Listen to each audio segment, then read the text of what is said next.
Alright guys, it is time to start working on the USS Excelsior. So the first thing I had to do was really decide what scope I wanted this model to have, whether to light it or not. And I do think I want to light it. So the first question was kind of, do I light all the windows and try and drill those out? Do I just light the nacelles and the deflector dish and impulse engines, light the parts that are already made it clear? I was really kind of going back and forth on that. I did get a wonderful comment on the video I did for unboxing it that pretty much recommended that I use the window decals as window drilling templates. And that is an idea I've toyed with in the past. But I thought that was just absolutely the right way to tackle this project, because really the decals that come with it really provide a whole bunch of windows, and you can decal this in one piece and see exactly where the windows are. So I figured, you know, you've got this huge open space, why not drill out the windows, put in an LED so that you can light it up. One of the first things I realized is you don't actually have that entire inside.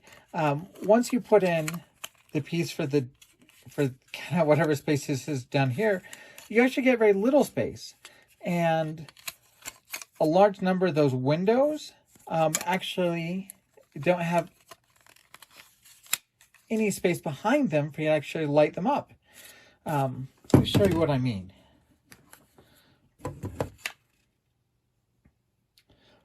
So looking at this, you can see that piece, which I don't know what this is. Let's call it just a cargo bay or equipment bay. See, that really does just kind of block a whole bunch of those windows. Now, you can get a little bit of help if you start snipping off this post and this brace, like I have on the other side, to open up a few more windows. But there are several windows that will be blocked by that area. So just have to kind of keep that in mind. But I did decal the first side, and I've started to drill out the windows. These will still need to be cleaned up a little bit. But yeah, we are giving it a go, cutting out all those windows. So here are some of the window decals for the lower saucer, and window decals for the top saucer. I've put those on just on the bare plastic, and I'll start drilling out the windows for those next. All right, so I have drilled most of the window holes. Honestly, I did not like drilling them without a molded piece in the plastic. It seems like as my drill bit would dig in on that first half turn, it could kind of rotate up half a turn or down half a turn. And, you know, half of those millimeter holes really kind of makes them look uneven and not lined up with the top or the bottom. So definitely much harder to do without molded in detail to drill with. I like the secondary hole a lot more. But so we have all the holes drilled in, and we have masked off some spots for spotlights across the hull. So next we're going to airbrush down some black, silver, and white to light block the ship. So I'm using some very simple lights to light the ship. I've taped this down. When I'm finished, I'll actually glue this in place. But I just soldered some wire onto some LED strips. And for the engineering hull, it's just going to shine down from the top like that. On this bottom part, I did have to drill a couple holes. That's going to let some light into this part underneath the ship, because that is lit in some of the screenshots. The other alteration I made is I made a big hole in the front for the deflector to kind of have that bright light in the middle of that. Other than that, it was just kind of the holes in the windows and LEDs from the top, and that's all the lighting it'll take to do the engineering hull. The saucer is even simpler, although I did also have to open up this hole here for the impulse crystal to be lit up. But I did just once again take some LED tape LED strip. Use some shrink wrap to hold it in the shape of kind of a circle, and that in the middle is all the lights that I'll need for the saucer.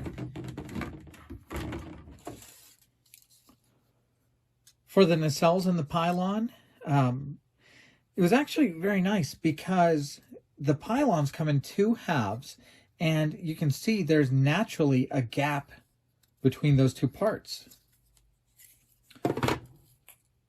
So if you can see here, you can see it is kind of concave, so there is a big channel here. I did have to kind of cut a hole at a diagonal so that the wires can come out the bottom, and I'm using magnet wire here, so it's very easy to fit into these channels. So we'll have the LED strip in the nacelles, run through the pylons and down into the hull of the ship. All right, at this point, I've got the LEDs in the nacelles. I've got the wires coming through the pylons. The saucer, we've sealed up with the LEDs there. So now I'm going to build the model kind of upside down. I'm going to use these three pieces to build the neck on the bottom of the saucer. And then the pylon assembly, it doesn't really have a neck, but it does use these two pieces as a standoff to kind of raise it up off the deck of the ship. So I'm going to glue those parts on, and then we're going to add both of those assemblies to the top of the engineering section.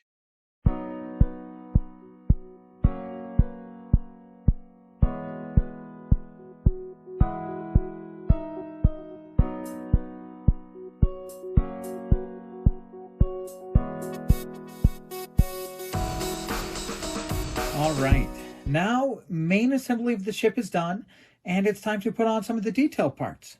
I'm not sure if this part is a sensor pallet or weapons deck, but this will be mounted just down here on the bottom of the fantail.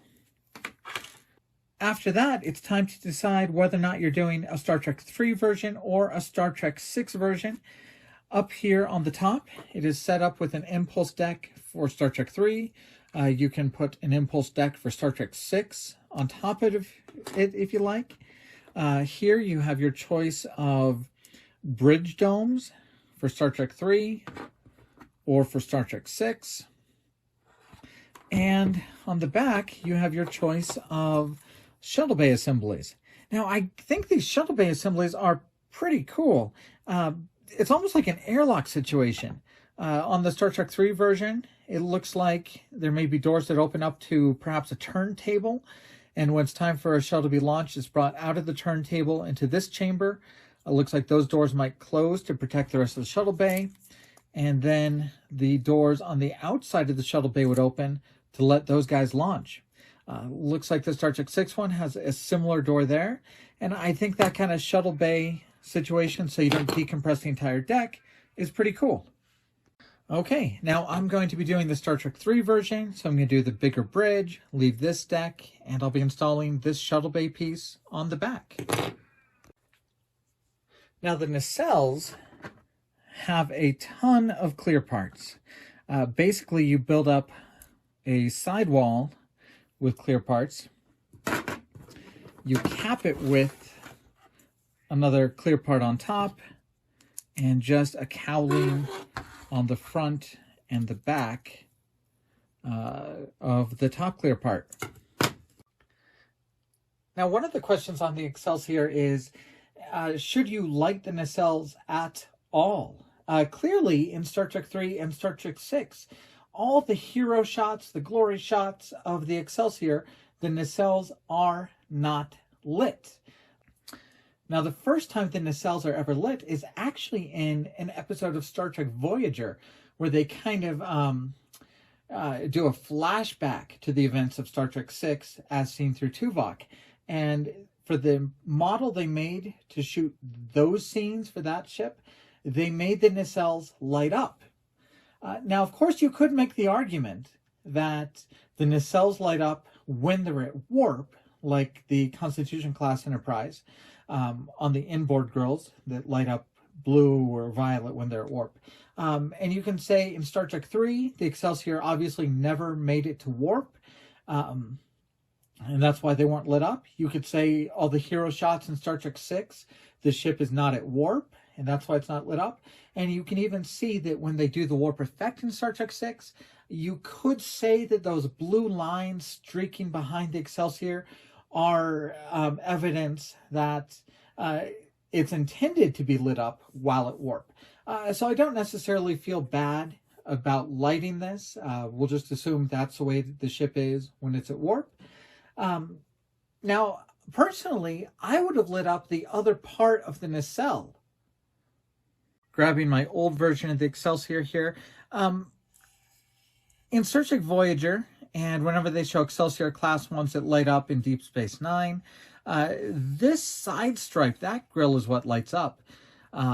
If it were up to me, I would have left those kind of this gunmetal to really match the way it was on the Constitution class, and I would have made this top part, which was blue, I would have had this part light up and this stay gunmetal, but that's not what the effects artists chose to do. They decided that when they lit up, the side would light up.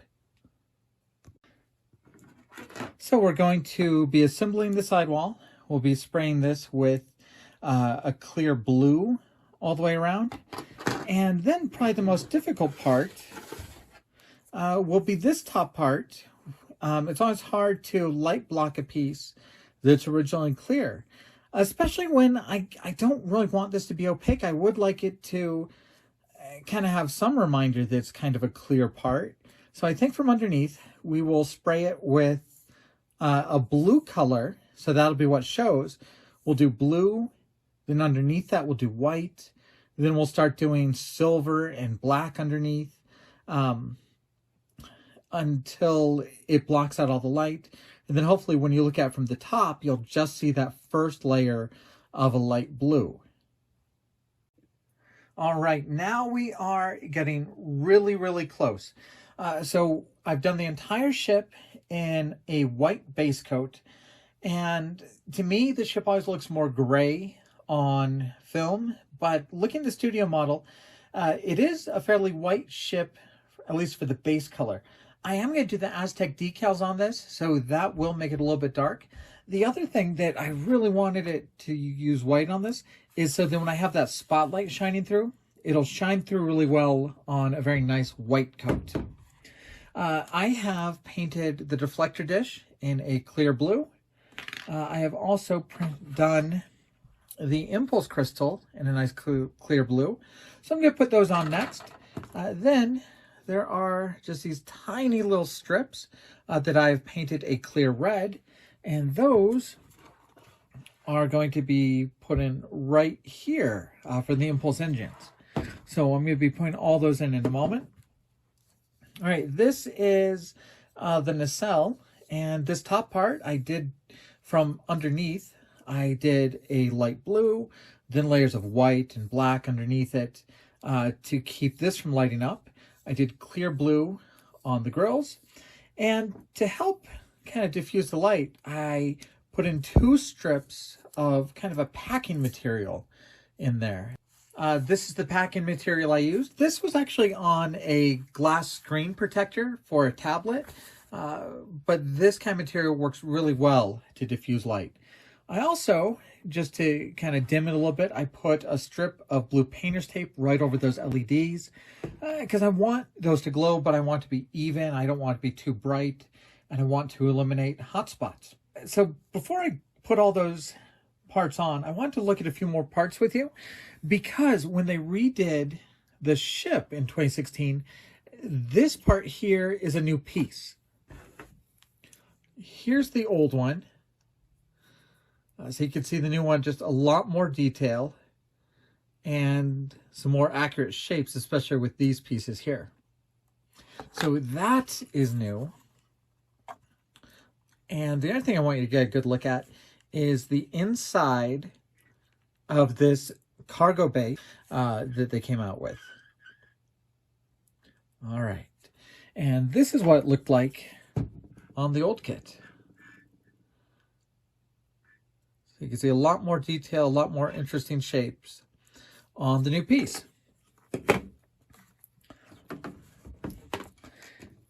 The the last new piece that round 2 has kind of put out is this. So this is a part that is supposed to go right here on the top of the nacelle. I think it actually goes in like this. And I believe it is painted blue on the model. Now, the only reason this is really kind of interesting is, and why a lot of people want to include it, is because this was some real life kit bashing. You might be able to recognize it. This is the cockpit of a TIE fighter. So they actually went out and, for Greeblies, used some parts off of a TIE fighter when they did the Excelsior Studio model. So very nice to get a mini replica of those little pieces. All right, I'm going to glue those last pieces on, and then the construction of the Excelsior will be done. All right, here is the model completely built, and we've plugged it in so we can see the lights. All right, so you can see we do have a lot of the windows along the main hull of the ship. We have lights around the saucer. We have our nice spotlight for the registry, the impulse crystal. We have lit impulse engines in the back.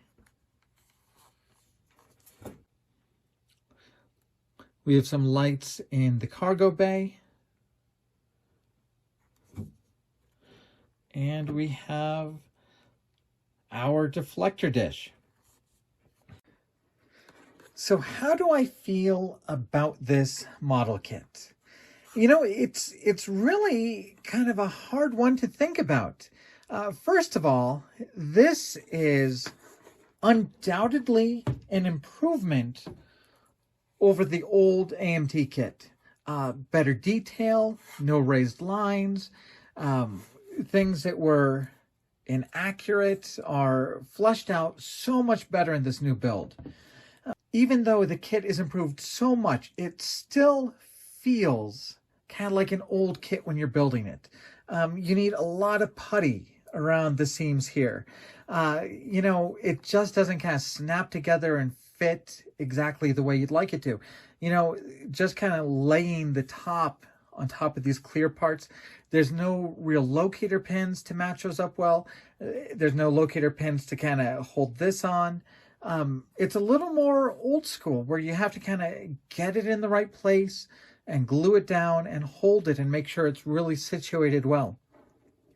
So while you're building it, you don't really feel like you're building a modern kit. It feels like you're working on a vintage kit.